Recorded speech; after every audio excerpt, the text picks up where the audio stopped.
Pour l'Union européenne, la balle du Brexit est plus que jamais dans le camp du Royaume-Uni.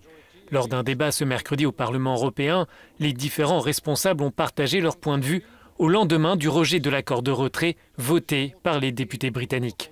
Jamais le risque d'un no deal n'a paru aussi élevé. Notre résolution reste d'éviter un tel scénario, mais nous avons aussi la responsabilité d'être lucides. C'est la raison pour laquelle, de notre côté, nous allons intensifier nos efforts pour être préparés. Bien que nous comprenions que le Royaume-Uni ait besoin de plus de temps, il est impensable pour nous de prolonger l'article 50 au-delà des élections européennes.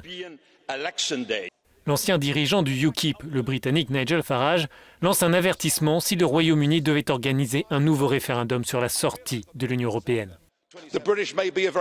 Les Britanniques sont peut-être des gens placides, très détendus, mais je vous assure, si on les pousse trop loin, ils rugissent comme un lion.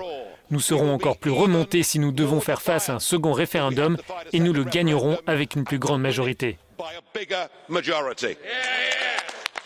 Le premier vice-président de la Commission européenne répète que le Brexit est dommageable pour les deux parties, mais il appelle à en réduire les préjudices.